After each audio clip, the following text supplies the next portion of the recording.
All right.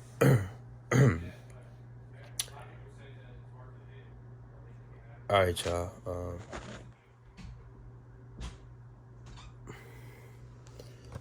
So tell them that so basically we're gonna be talking about our experience.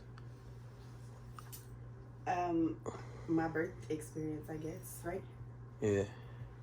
And you can tell it from your point of view because you seen stuff that I didn't see, and you had your own thoughts in your head, and I could talk about mine. All right. So how you wanna set it up though? How should we like kind of paint? The picture. Yeah. We should start from the very first day, which is Wednesday. All right. Now you started the day before me, so. Yeah, that's what I'm saying. So we should start off with that day. All right. You ready? Yeah. Now we only got 10 minutes because after 10 minutes, the attention span of a regular person automatically zone out. So, Okay. kind of speed it up a little bit. Let me sit by you, baby. Good. So it started Wednesday.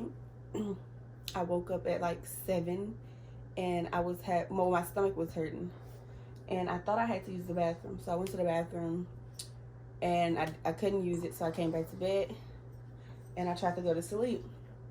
I only went to sleep for like 20 minutes, woke back up, and then that kept happening. So at 9, I was like, okay, maybe it's not my stomach hurting. So I texted my mama and I told her, and she was like, yeah, you might be having contractions. So I timed it on my app, and it was like a consistent, like every 5 minutes I would have contractions.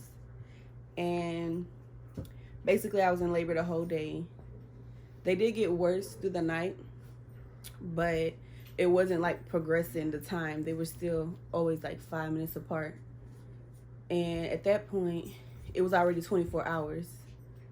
So we decided to go to the hospital because it wasn't progressing. And then we got to the hospital, and they didn't admit me yet. They was just checking me to see if I was actually in labor. They checked me, and I was 4 centimeters, and they basically hooked me up to the machine to monitor his heart and the contractions. Now, at this time,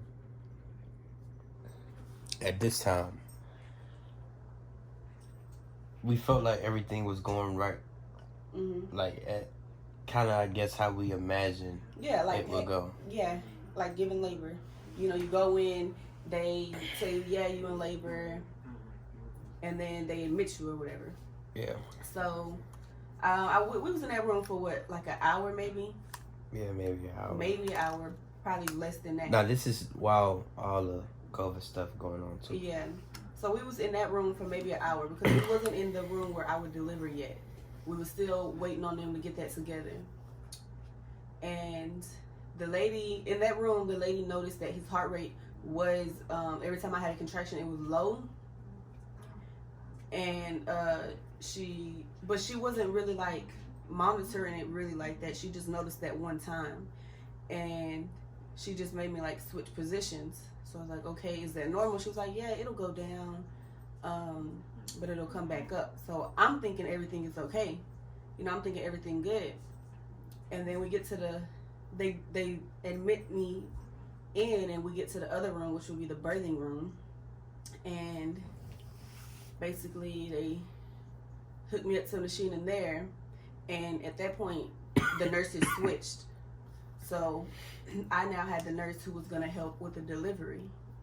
And when she hooked me up, she noticed as well that every time I had a contraction, his heart rate would drop. But they said it is supposed to drop, but it was like dropping too low and staying too low for too long before it came back up. Yeah. So she was monitoring it, but this time she was monitoring it like consistently until she, felt like it was okay. So she also made me like switch positions and stuff. And then she called the doctor in there. And the doctor came in and checked me. And she was like, yeah, you're 4 centimeters. But then she noticed that my water was broke. And yeah, it's crazy because obviously, like she said, the doctor before the one we had got, once we got in to the spot we got in, did the same thing, yet didn't notice that my water was broke. Yeah. She did say, though, because I remember her saying that. She was like, oh, yeah, you're 4 centimeters, but he got a cone head. I remember her saying that. She was like, he got kind of a cone head, because she felt his head.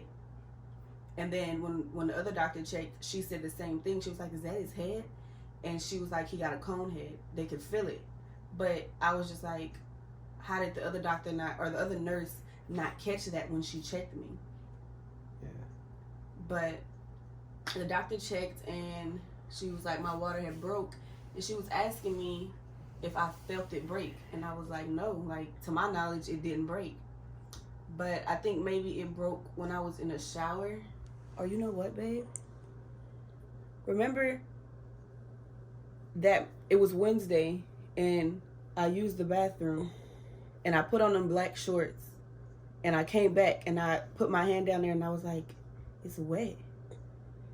You don't remember that? I remember that, but I also remember you being in the tub. And... No.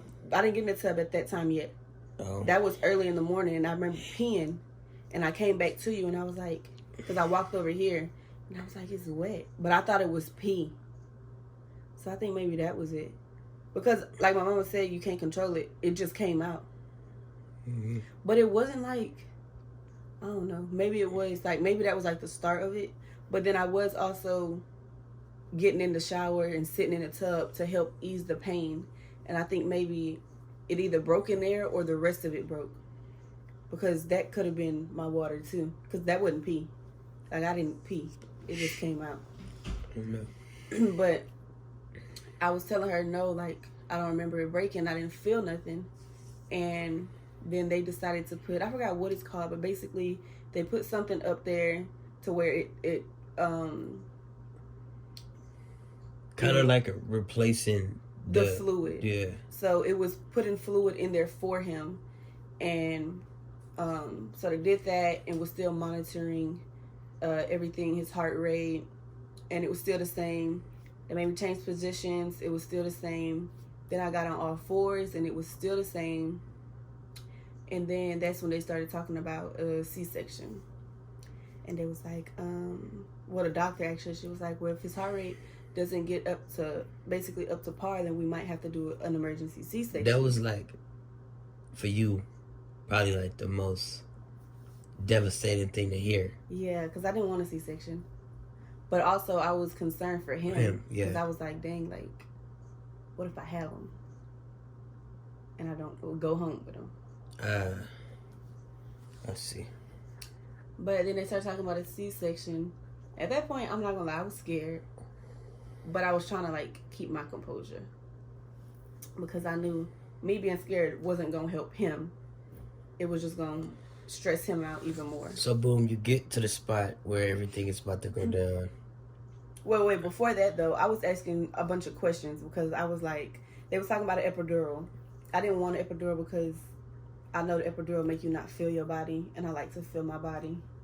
But they was talking about an instant epidural, which would put me straight to sleep for an hour, and I did not want that. And then they was talking about the regular epidural that would just numb me. Then we got to the table, basically. And what's your question? No, I was basically kind of directing you to the further spot. So yeah, they basically called it, all right, we're finna do an emergency C-section. They gave him his dressings to put on, and then they rolled me out and was gonna come back for him. Yeah. So I get in a room. They switched me from the bed to the table, and they do the epidural. But the epidural, it took them at least 10 minutes to do the epidural. Because when she was doing it, I was like, damn, like, if she don't do it fast enough, in my head, I'm like, they might have to just put me to sleep. Because she was taking a little too long. But the needle, she said, kept bending when she put it in. And then when she was doing it, I was kind of moving. Because it hurt. It felt like a long-ass bee sting. So, and then she was like, well, let me know if I'm too much to the right or too much to the left. Like the needle. And at times she was, so she had to take it out, put it back in before she injected the stuff.